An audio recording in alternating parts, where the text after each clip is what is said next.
Well, a moment of victory at Victory Field tonight. A teenage cancer survivor tossing out the first pitch. Wish TV's Dan Klein joins us now live outside the stadium with his story. Dan.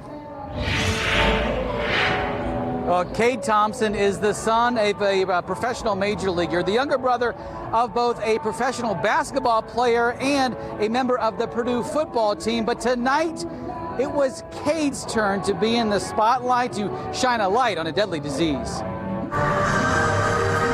There's a bit of a limp for a natural athlete going to the mound. Saturday night, an athlete on not just one or two, but 5 high school teams. Football, basketball, baseball, track, and swimming. But no one seems to mind. You see, Cade Thompson just finished 29 weeks of chemotherapy in April. It was about this time last year he knew something was wrong. 15 years old, just after his freshman year at Ben Davis, his knee had been hurting him. Doctors found a cyst, then called back a week later and told his mom it was cancer, osteosarcoma, the 3rd most common cancer in teens, according to St. Jude's. Pretty classic. You know, your heart stops, you know, you can't breathe. But my struggle was, how do I tell him this?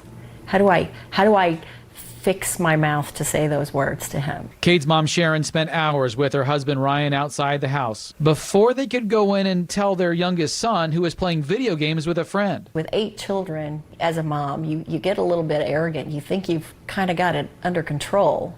And then something like that happens, something like, you know, a cancer diagnosis just takes you back to 0. You realize you know nothing. Yeah. Never going to forget that day. That day and many after were not easy for anyone, especially for Cade. A lot of anger, frustration. Why me? Why me? And again, my husband said, why not you? Why not us? Why should we be exempt from the trials that other people have to go through? And so 15 days after his 16th birthday, Cade went in for surgery at Raleigh Hospital for Children. Look you go. Just 5 days after that, he was on his feet, in crutches, mask on thanks to the pandemic. Not bad, considering doctors took a portion of bone from his healthy right leg, along with a donor bone to help the bone heal in his left leg, where the cancer cells had been removed. When he left the hospital, his dad's office in the front room of the house had to be transformed because Cade couldn't go up the stairs. Long days, long journey. A picture of Bora Bora on the wall as motivation, part of his bucket list. 493. But now he's in remission. After another 5 years, he can say he's cancer-free.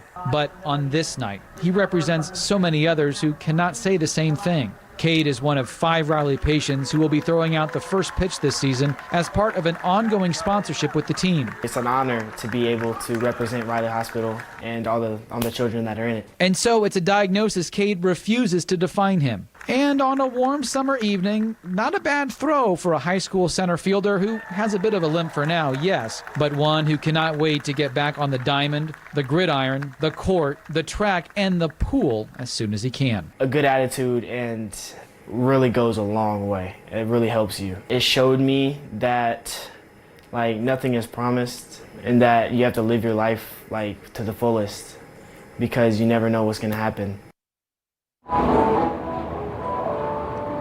Cade plans to attend his junior year at Ben Davis in person in the fall, but take a year off from high school athletics to give his body a chance to recover. Meanwhile, his family decided to use the opportunity tonight to give back. Instead of accepting a couple blocks of tickets from the team at a discounted price, his friends and family paid the full price, with a portion of that ticket price going to fund osteosarcoma research. Reporting live outside Victory Field, Dan Klein, Wish TV, wishtv.com, and be sure to follow us on Facebook. Dan, thank you so much.